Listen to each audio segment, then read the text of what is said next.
वो भारत में स्पष्ट दिखाई देती है कि सारे के सारे धन संपत्ति, सारा का सारा जो रिसोर्स है भारत का, वो धार्मिक संस्थानों के पास जमा है।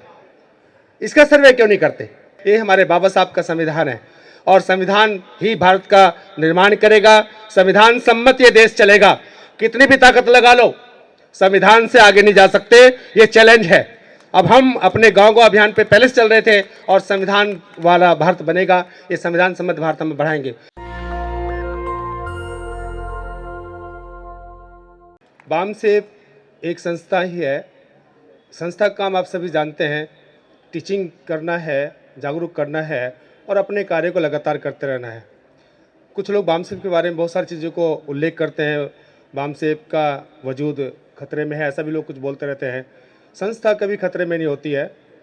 संस्थागत तरीके से देश को चलाने के लिए वह अपना काम करती रहती है और साथ में हमारा कार्य उन कार्यकर्ताओं को विकसित करना है जो देश का नेतृत्व करते हैं और हमें गर्व है इस बामसेफ के महान संगठन का सदस्य होने पर, ऐसा कार्यकर्ता होने पर। मैं अपनी बात शुरू करने से पहले मैं पुनः मंच पर आसीन सभी सम्मानित गणों का आभार व्यक्त करता हूं और खास तौर पे संदीप जी को धन्यवाद करता हूं कि उन्होंने इनवाइट किया। उनके एक टेलीफोन पर मैं कल ही अपना आरक्षण किया था मैंने, क्योंकि हमारा 25-26 दिसंबर की राष्ट्रीय अधिवेशन है आगरा में और उसमें भी आप सभी सम्मानित को मैं आमंत्रित करता हूँ। 5 मिनट का समय हमको मिला है ऑनरेबल मेंबर। विषय है भारत में जनगणना क्यों नहीं हो पा रही है, इसका मूल कारण क्या है। मैं संविधान की पृष्ठभूमि में इसको उल्लेख करने के साथ आगे बढ़ूंगा। आर्टिकल 341, आर्टिकल 342 अगर गहराई से देखें तो संवैधानिक प्रक्रिया में इसका विशेष उल्लेख किया गया है कि प्रत्येक सरकार को यह अधिकार दिया गया है, दायित्व दिया गया है, उसकी ड्यूटी लगाई गई है कि जो संविधान में जो कमिटमेंट बाबा साहब के साथ संविधान बनाने से पूर्व किया गया था, उसकी पूर्ति, उसको पूरा करना ये संविधान की प्राथमिकता है, उसकी बाध्यता है। सरकार कोई बनाए, एक्स बनाए, वाई बनाए, जेड बनाए, नाम कुछ भी दे लो उसका, बट वो भारत के संविधान के अनुसार अपना आचरण करे। ये भारत के संविधान की मूल भूमिका है और उसकी विशेषता है। भारत का संविधान विश्व का सबसे महत्वपूर्ण संविधान है, आप सभी जानते हैं। लेकिन क्या कारण है कि भारत के संविधान के अनुसार सरकार बनाने के बावजूद भी वह भारत के संविधान के मूल्यों के अनुसार इस देश के लोगों का निर्माण नहीं करती, इस लोग के देश के लोगों का जो अधिकार है उसको नहीं देती। ये कौन लोग हैं, ये कहाँ से आते हैं, इनकी विशेषता क्या है? इनको बहुसंख्यक समाज को नकार कर अल्पसंख्यक होते हुए भी इनको इतनी पावर कहाँ से मिल जाती है कि संविधान की शपथ लेने के बावजूद भी, संविधान के अनुसार सरकार बनाने के बावजूद भी उस संविधान के द्वारा जो अधिकार इस देश के नागरिक को मिले हुए हैं उनको देते नहीं है। हमें इसकी गहराई में जाना पड़ा, जरूरी है, ये चिंतन का विषय बना है। व्यवस्थाएं आज भी जुगुतु चल रही हैं देश में। अगर संविधान से पहले देखें, जो व्यवस्थाएं पहले थी, जिसका आंदोलन फुले साहब ने चलाया, जिसका आंदोलन कबीरदास जी ने चलाया, जिसका आंदोलन हमारे सावित्रीबाई फुले के माध्यम से देखें या फातिमा शेख जी के माध्यम से देखें या अन्य महापुरुषों के माध्यम से देखें, जो आंदोलन को स्थापित करने के लिए, मानवीय मूल्यों को स्थापित करने के लिए चला गया, वो जुगतु एज इट इज आज भी दिखाई देता है।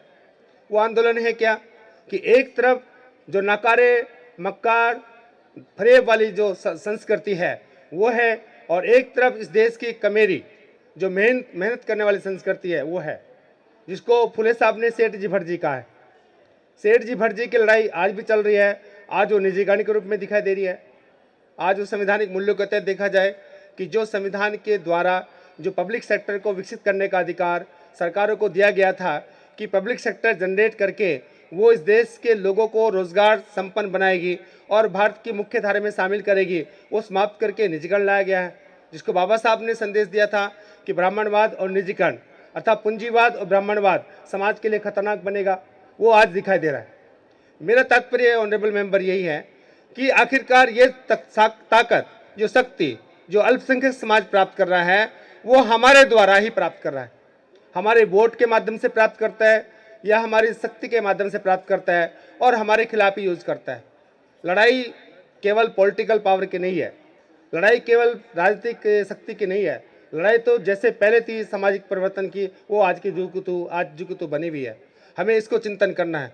खुश इस बात की है कि आज मैं देख रहा हूँ कि बामसेफ जो अपना अनवरत कार्य लगभग 1973 से करती आ रही है, आज पहली बार तो नहीं कह सकता, लेकिन मंच पर आज बैकवर्ड क्लास की जो परिभाषा है बामसेफ की, बी फॉर बैकवर्ड, जिसमें SC ST OBC है, आज दिखाई दे रहा है। अब खुशी इस बात की है कि आज ये एकता का जो दौर है ये देश को आगे बढ़ाएगा।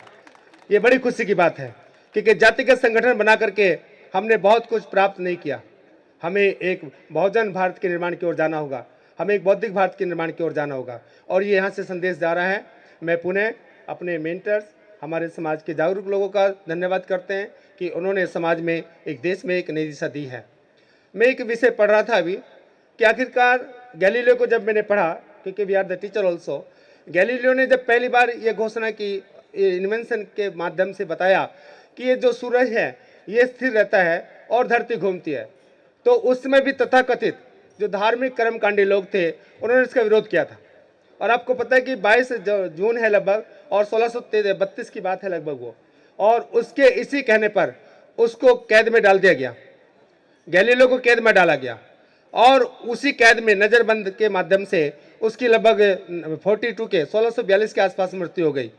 इसके पीछे लॉजिक क्या है कि जो व्यवस्थाएं धार्मिक तौर पे पहले काम करती, भारत में तो ज़्यादा दिखाई दे रही है, वो भारत में स्पष्ट दिखाई देती है कि सारे के सारे धन संपत्ति, सारा का सारा जो रिसोर्स है भारत का, वो धार्मिक संस्थानों के पास जमा है। इसका सर्वे क्यों नहीं करते? गिनती तो आदमी करना कंपलसरी है, वो तो हो ही जाएगी, वो तो दिखाई दे रही है भी है, बस केवल वाइफ्रिकेशन होना है कि जो SC ST OBC माइनॉरिटी के लोग हैं एक्चुअल में ये एग्जिस्ट कितना करते हैं, ये बताना है सरकार को, और उसके अनुसार योजना बनानी है जो संविधान में निहित है। इतना सा काम इम्पोर्टेंट है। लेकिन ध्यान से देखें कि जो लड़ाई धार्मिक कर्मकांड के माध्यम से पहले से चलती आ रही थी, जिसका सारा का सारा ये जो क्या बोलते हैं उनको गांव की भाषा में जोक, एक सिद्धांत जोक, जो भैंस नाते ना जोड़ में भैंस नाती है, जोड़ कहते हैं अपनी गांव की भाषा में लोग, तो जोड़ में जब भैंस नाती है तो उसके ऊपर जोक चिपक जाती है। अब जोक उसका खून भी चूसती है, शरण भी लेती है, और उसको बैक्टीरिया भी दे देती है। यही हाल इस ब्राह्मणवाद का देश के ऊपर लगा हुआ है। ये देश के ऊपर जोक की तरह ही काम कर रही है। बस मैं अपनी बात समाप्त कर रहा हूँ। ये जोक की तरह काम कर रही है, इसे आपको निपटना है, हमें आगे बढ़ना है। मैं पुनः अपने संगठन की ओर से इस मंच को आश्वासन दे के जाते हैं, क्योंकि मैं सम्मान भी करता हूं, और बामसेफ का सदस्य होने के कारण मुझे गर्व है अपने पर कि मैं इस महान संस्था का सदस्य हूं। लगभग 90 में मैंने ज्वाइन किया बामसेफ को, 1990 में ज्वाइन करते मैं आपके नेतृत्व में यहाँ तक हम आगे बढ़ रहे हैं। अभी हमारा एक हमने काम शुरू किया है, मैं विद रिक्वेस्ट कि we are going to open there on विद्यालय सिस्टम। भारत में अपना एजुकेशन सिस्टम हम डेवलप करने की तरफ बढ़ चुके हैं। हमें लगभग एक 10 बीघे ज़मीन दान मिली है, और हम भारत में पहला विद्यालय सहारनपुर क्षेत्र में डेवलप करेंगे। हमने उसका सिद्धांत 25 दिसंबर को हम देने वाले हैं। साथ में जो मेरे साथी इकोनॉमिक फोरम के बोल रहे थे, सबका रोल बराबर होता है। मेरी आपसे रिक्वेस्ट है, कोई छोटा बड़ा नहीं होता, कोई नया पुराना नहीं होता। बीज होता है, उसको हर 6 महीने बाद बोना पड़ता है। उसकी फसल की क्वालिटी देखिए, अगर बीज को रख दोगे तो वो खराब ही हो जाता है, उसकी वैल्यू नहीं होती है। इसलिए डायनेमिक प्रोसेस चलता रहता है। तो बीज की गुणवत्ता उसके गुणों से होती है। अगर गुण उसके पास है तो अपने गुणों से अपना स्थान बनाता है। मनुष्य के गुणों की ओर हमें जाना है।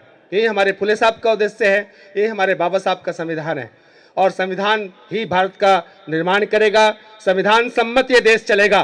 कितनी भी ताकत लगा लो, संविधान से आगे नहीं जा सकते, ये चैलेंज है।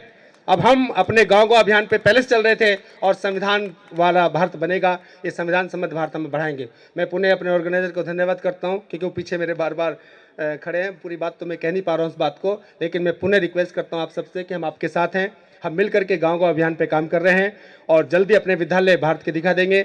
नालंदा पैटर्न विद्यालय दिखेंगे, और इकोनॉमिक फोरम के ऊपर आगे बढ़ेंगे। हम खुद के बिजनेसमैन होंगे, हम खुद के मालिक होंगे।